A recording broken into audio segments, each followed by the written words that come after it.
This is The Complete Creative, the podcast for creative pros who want success without sacrificing what matters most. I'm Bree Stockwell, life coach to creative professionals who love meaningful work and a complete life. Each week, we talk about what it takes to create your intentional life, where your health, relationships, meaningful creative work, and your inner peace joyfully coexist. Let's get started. Hey, y'all. Greetings from Tennessee near the Great Smoky Mountains. My husband and I are staying in a cute mountain cabin for the month of April, and I get to record on this great screened-in back porch, but that also comes with some external noise, like trucks going by or whatever, but I am surrounded by trees and there are lots of birds. So I don't know if you can hear them, but I'm feeling the contrast of it all, like the yin yang of the birds and then the machines. So hopefully the machines aren't too loud for you, because I think this is kind of going to be how it might go for a while, or depending on where I'm at. With that, let's get into this episode. Have you ever sat down to work on something that genuinely matters to you? And I'm going to say that you have. Me, 100% yes.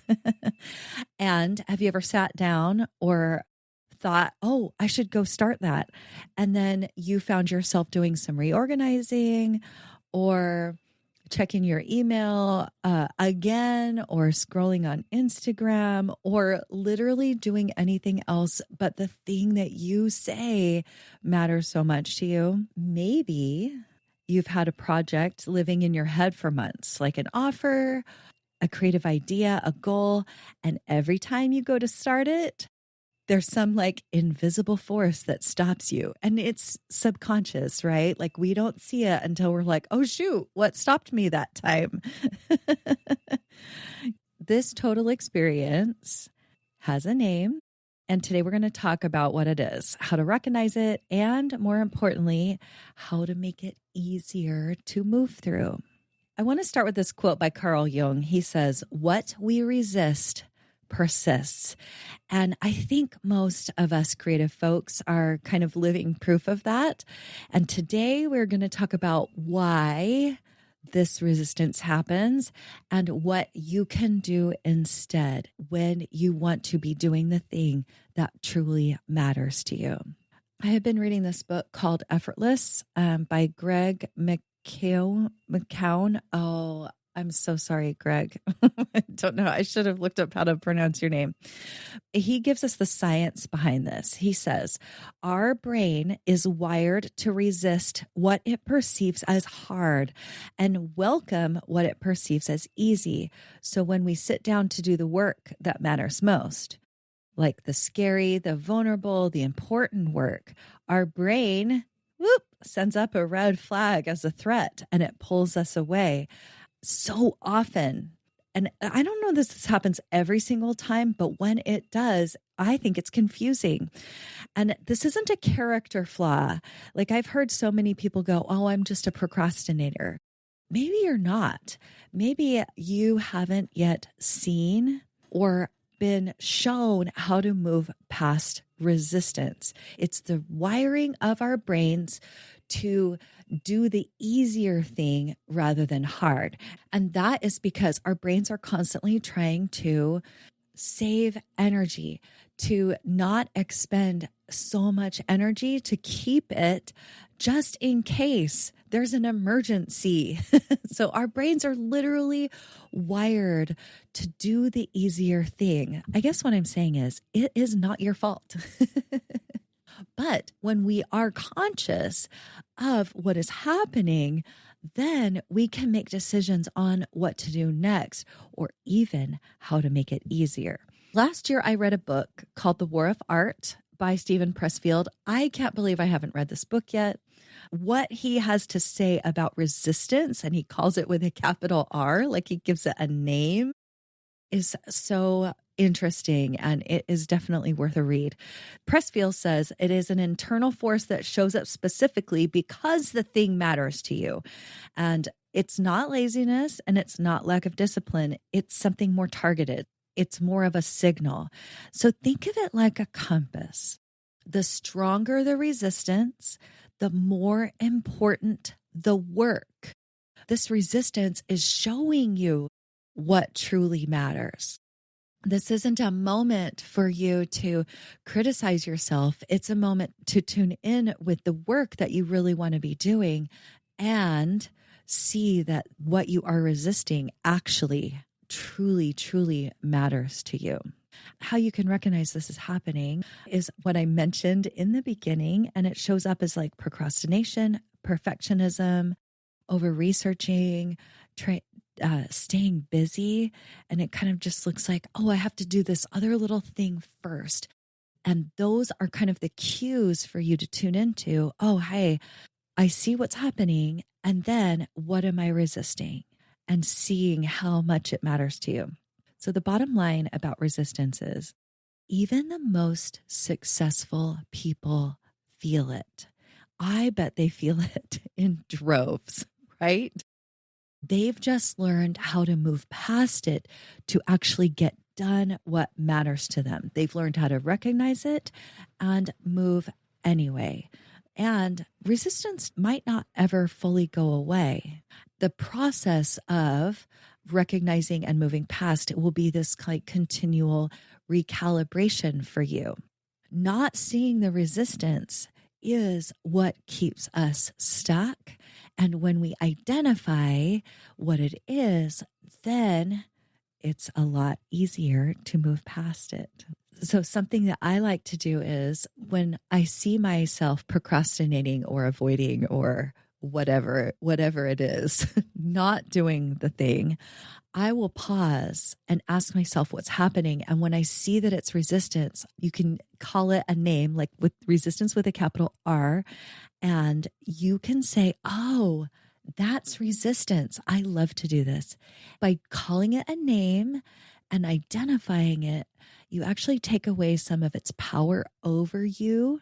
And there's less of a fight now because you can see that you have a more of an awareness, this active awareness of what is happening. So let's talk about more about how to know when you're in it. How do you get to the place where you can say, oh yeah, that is resistance? So what it will look like, and I know I've mentioned some things already.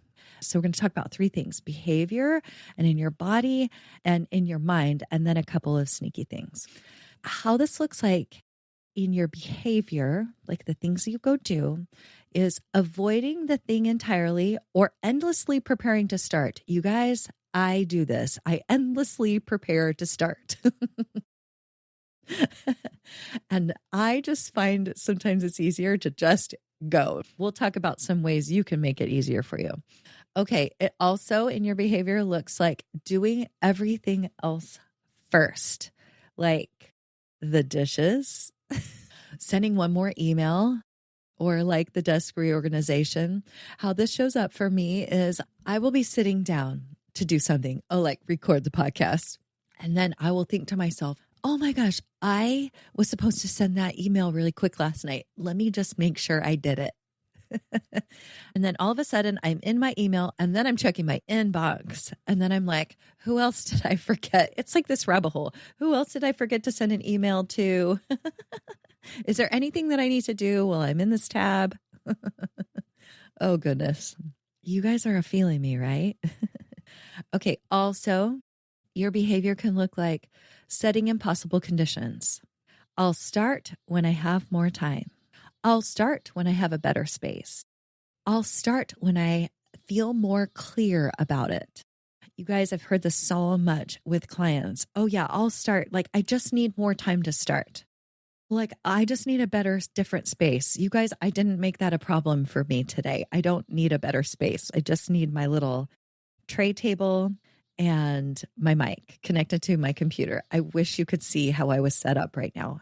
So sometimes no excuses are better. I hear this so often. The setting the impossible conditions, whatever they are. So those conditions have to be met in order for you to actually start doing the thing and continue to do the thing. Because you're thinking, oh, it will flow, the work will flow more smoothly when I'm in these specific conditions. And I don't believe that that's true. It could also look like helping everyone else instead of doing your own work. Oh, sometimes I get suckered into this. My kids will call me, you guys, my kids. Or my husband's like, can you help me with this one thing? I'm like, yeah, of course. I would love to procrastinate what I'm doing right now. Or even work colleagues. Hey, can you help me? Oh, yeah, I'm an expert at that. Is so easy for me. For sure. Let me help you. In your behavior, it could also look like constantly refining instead of finishing. This is like while you are doing the work, the tweaking, the over edit, the rethinking, the overthinking, the perfectionism that happens because you think to yourself, oh, I have like really high standards. So that will be a time for you to check in. Is this my high standards or am I just putting off finishing? What is that phrase? Done is better than perfect. I subscribe to that. That's why you hear trucks in the background, but you're also getting this message. Okay, so how resistance will feel in your body.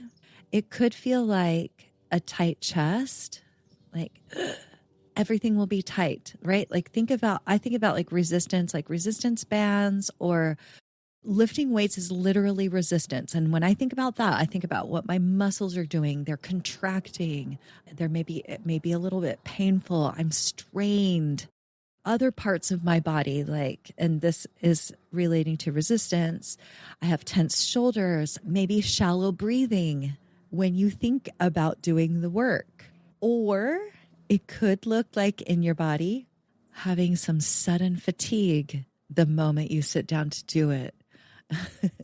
This has totally happened to me. I sit down and I'm like, oh, shoot, I am so tired. I should put this off for tomorrow when I have big energy. And who knows if I will the next day. Done is better than perfect. Okay, this could also look like in your body an urge to check your phone or do something else. So this is a nuanced experience. Let me refer back to when I talked about I need to check and see if I sent that email. And behind it, there is an urge. I have an urge to go and check my email. That's actually a physiological thing that's happening. And the urge is, if we're not conscious of it, the urge is what compels us to then go check the email, even when we weren't meaning to. So noticing when you have an urge to do something different than you had planned is like the extra layer. This will be a key experience to clue in on when you find yourself in resistance. It could also feel like everything feeling like too much, like overwhelmed, physically overwhelmed. It could be like the feeling of overwhelm, which will go along with some thoughts, which I'll talk to you about in a minute. It could also feel in your body like some restlessness that won't settle down. You cannot relax or focus, probably because you have perfectionism going on, you're refining. If you listen to my podcast about this mindset tool that I use, it's called Think, Feel, Do. Don't go listen to it now, but when I'm done, think about what I'm going to tell you next, and then bookmark that one to go listen to next if this idea doesn't necessarily sound familiar. Okay, so all of these things are happening because in your body and then your actions in your behavior because of your thinking. So it is your thoughts that come first that drive your feelings, which are like the feelings happen in your body. Okay, these are physiological experiences. Okay, and then those, like an urge, drive us to have some sort of behavior, have some sort of action. Okay, so if you are unfamiliar with this idea that our thinking and our beliefs drive everything that we feel and do, go and listen to that episode when we're done here. So I worked backwards. Okay, we talked about our behavior, and then I talked about our how it feels in our body, our emotions. But this is where it's coming from. It's our thinking. It's when your inner critic starts to chatter. It gets loud. Who do you think you are? This isn't going to be good enough. And that thinking might give you some fear, right? So what comes from that? Thinking that is going to make everything else harder. This not going to be good enough? Yeah, that's why we get stuck in the endless cycle of the perfectionism, the over tweaking. Also, in your thoughts, you could be having some self-doubt. I don't know. I don't know if I can do this, right? It could also in your thoughts look like daydreaming about the thing constantly, thinking and thinking, oh, I wonder if I did this. Oh, I wonder if I did this. Oh, I wonder if I did this. And never actually making the move forward to do it. And that is because you're probably thinking something like, if we went to this idea of impossible conditions, I don't have enough time. I'll do it when I do. Oh, I'll just keep thinking about it because that's actually working on it. And when I set up my space correctly, then I'll do it. I don't need to do it until I set up my space. I'm going to challenge you on that because thinking about it isn't the same as doing it. Thinking about the thing is not the same as doing it. It's helpful, but it definitely is not the same. So here are a couple of sneaky ones that you might not recognize. My mom calls this gold bricking. I don't know where it came from, but you can look it up if you want. It's kind of fun.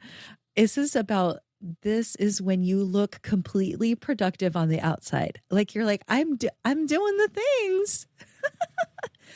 But the actual meaningful work stays untouched.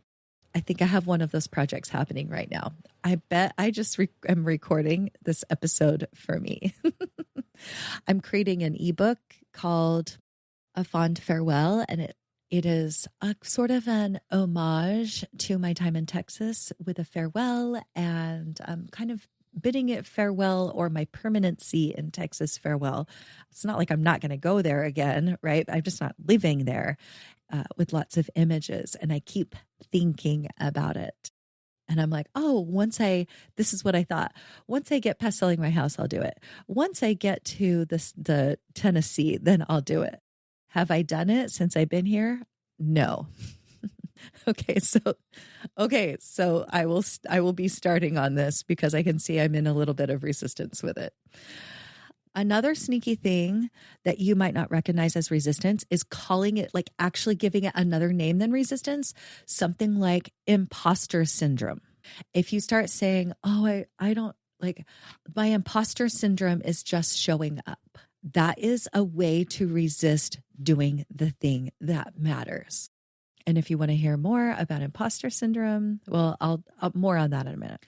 So we mention all these things because once you know what to look for and how to identify what is happening, you'll be able to start to catch it in real time.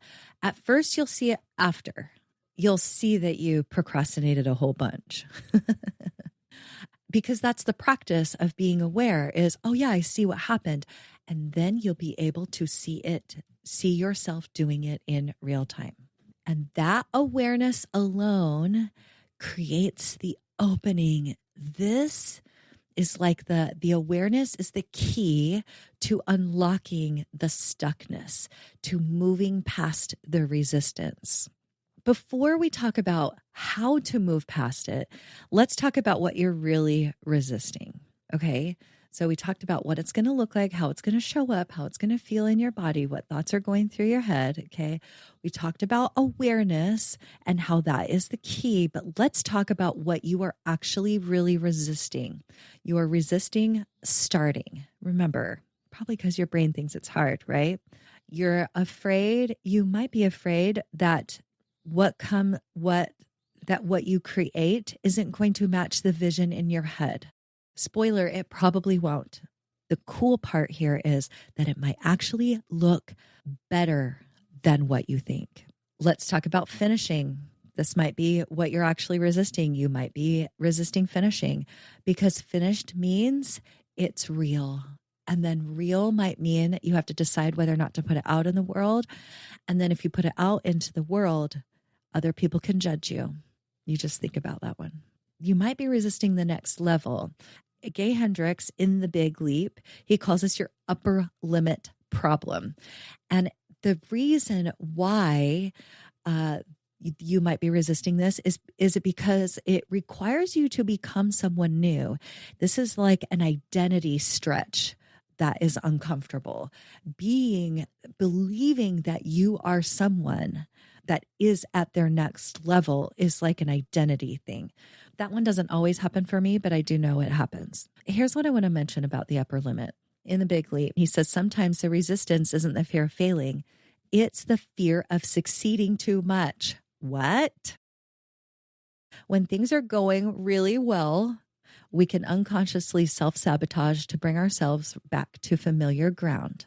So like you're rolling along in your project and all of a sudden you're stuck and you're halted.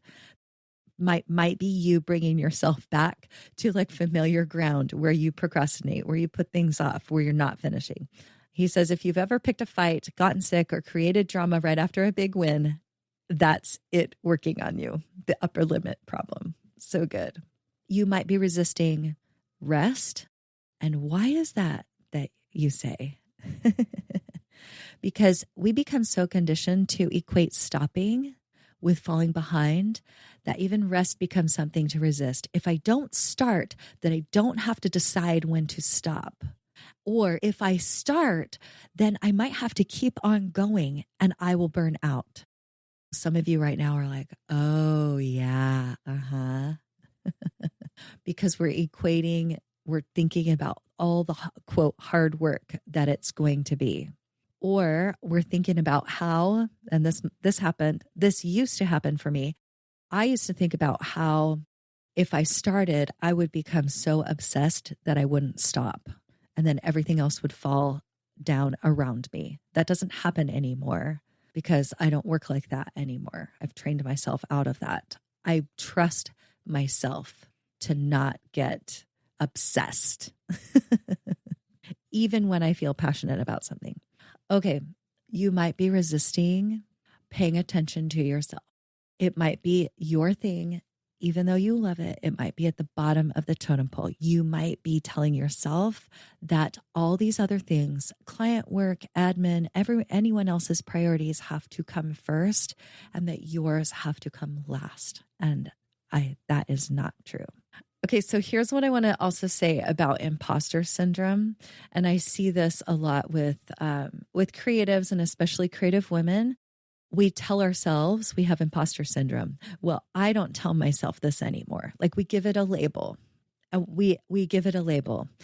You guys, it's not real. If you want to hear, go back, listen to my Substack live episode where I talk about imposter syndrome. And because I don't believe that this like syndrome is a real thing, but it could be, instead of saying imposter syndrome, it could be this. It could be what I call the qualification trap. This is like resistance wearing like a little disguise. And it sounds like this. I need one more certification. Y'all have seen this so much in coaches. I need one more certification so that I can do XYZ.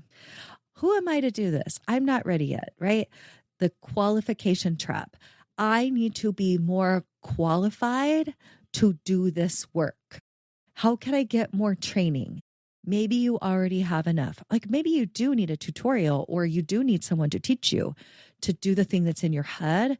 And maybe you don't. But distinguishing between the two is going to be huge. That's why when we fall into the qualification trap, we might be resisting. We might just be in some resistance. It's not actually imposter syndrome.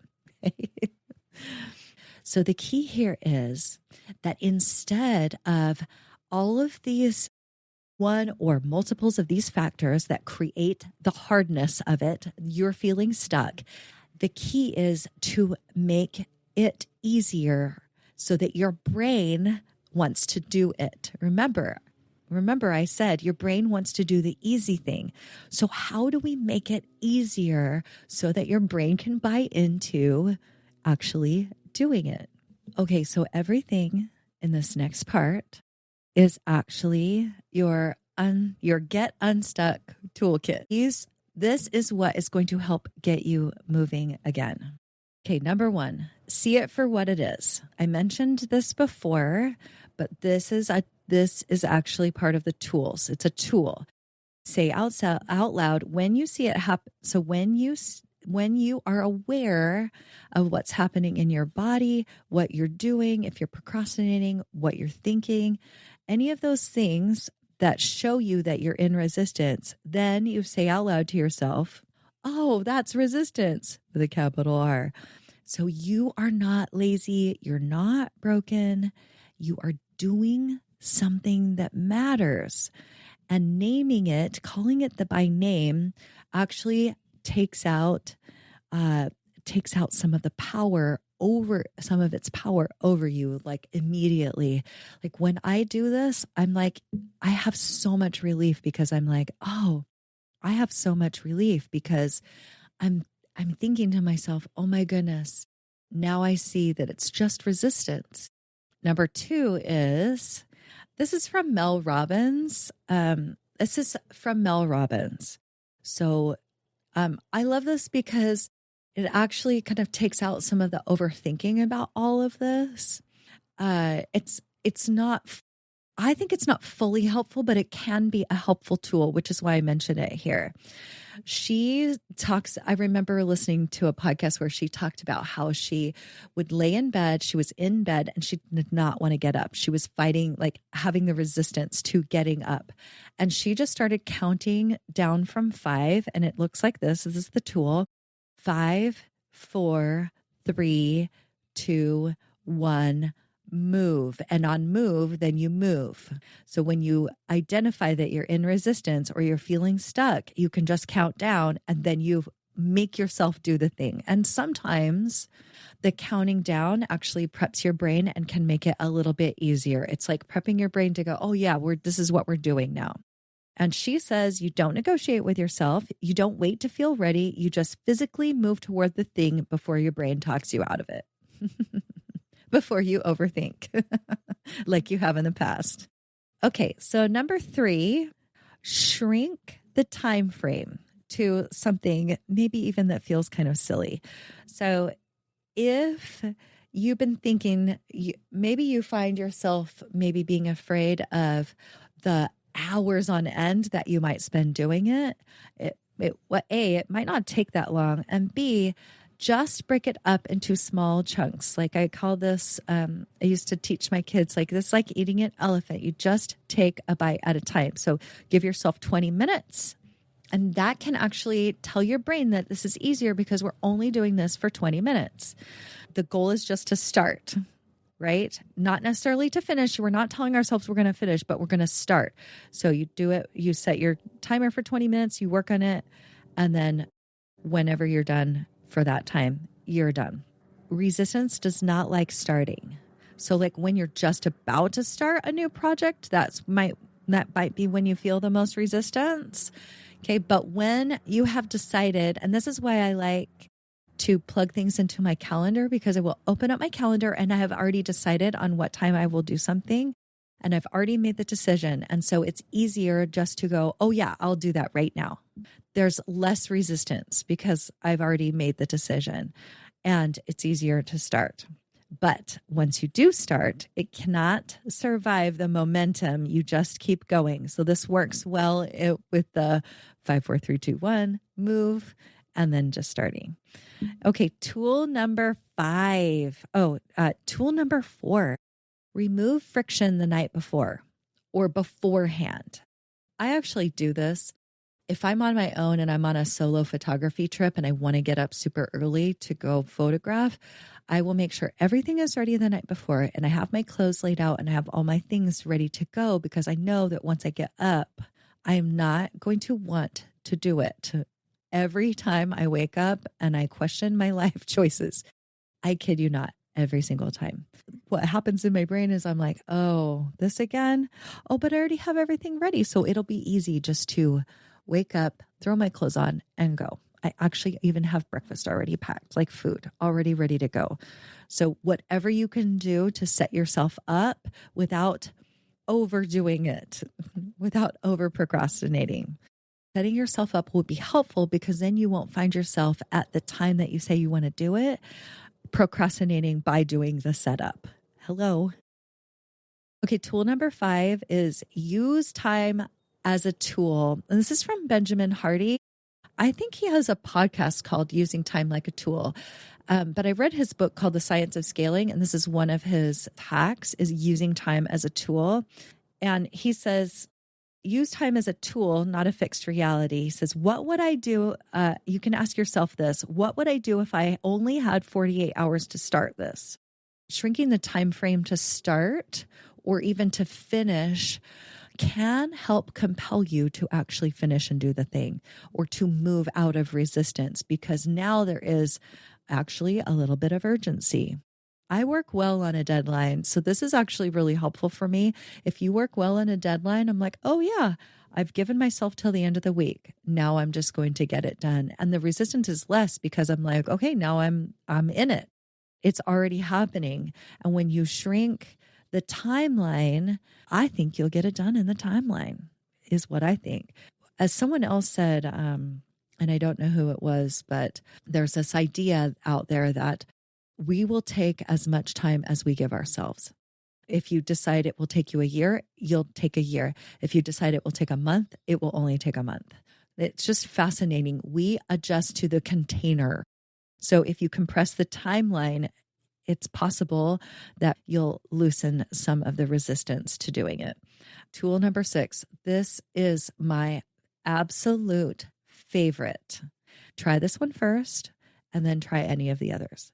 I want to share this tool by telling you about a little story. So in my move and all of my thing, I've been putting off doing some business finances, and y'all, I hate it. I do not like it. I don't like numbers. Give me something else. So I knew I wanted to get into my finances and just see what was happening and make some personal money goals.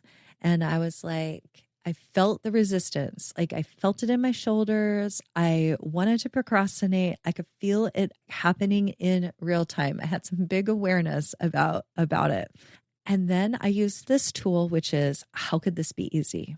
I have a friend who says, let it be easy. And so sometimes I say this to myself. I either ask myself this question, how could this be easy? Or I say, let it be easy. When I saw this happening with my finances, I was like, okay, how could this be easy? And I literally took a breath and relaxed my shoulders because I was allowing myself to already be in the ease of doing it. And what came to me when I relaxed my mind and allowed myself to think of the answer to how could this be easy, I thought, duh, I can use AI. So I went into Claude and I said, this is what I want to do. And it was like, hey, do you want to do the spreadsheet or do you want to do a web app? And I was like, let's do the spreadsheet first. And so I gave it all my numbers. I gave it all the things. And because I use AI as like a personal assistant. And so I gave it all of my numbers and I let it create the spreadsheet with it has multiple tabs. It has goals and annual goals and all kinds of things to track, right? And then I was like, I asked it, I wonder what the web app would look like. And it showed me, and I was like, it literally took me minutes when I thought it would take me hours. And even just asking the question to AI, having the idea to ask AI and then going to AI and saying, how could you help me with this? Opened up new possibilities so that I could decide whether or not I wanted to use it or not.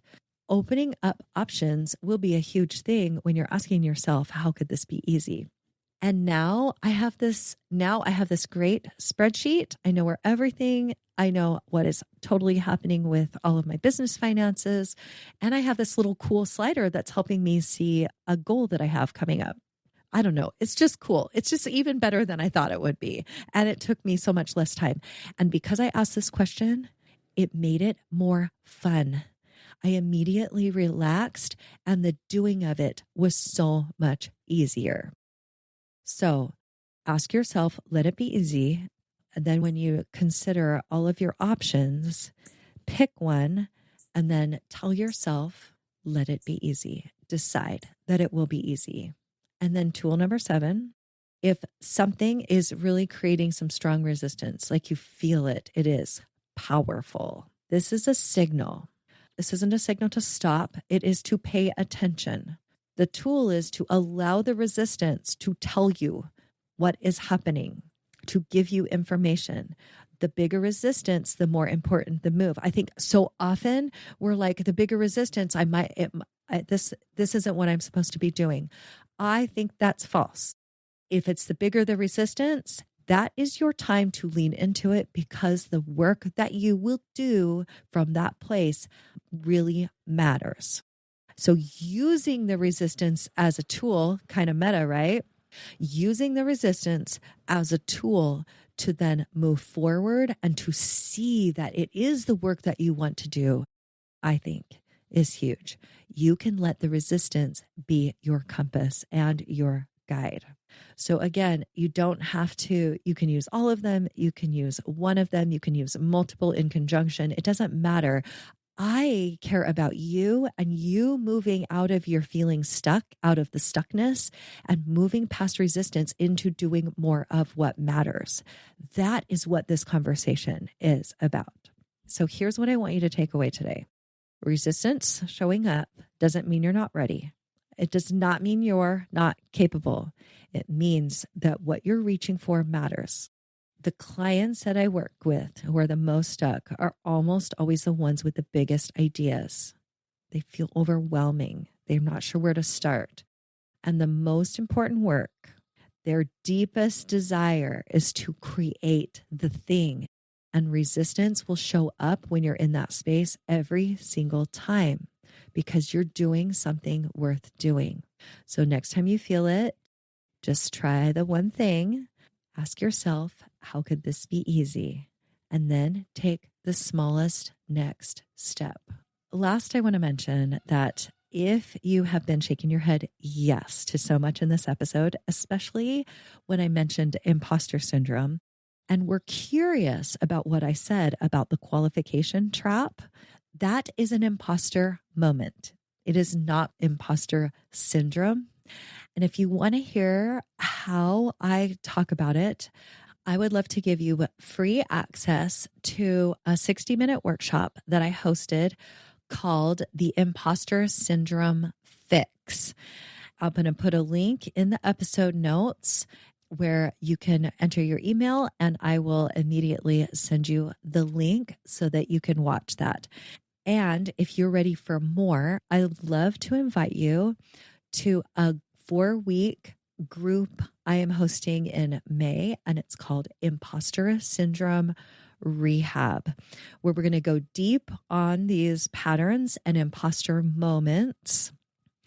And I'm going to help you start identifying where you get stuck in your quote imposter syndrome. FYI, it's not real, but where you get stuck in telling yourself that you have imposter syndrome and how you can move past it in real time. I would love to have you join us. I will put a link to that in the episode notes. Okay.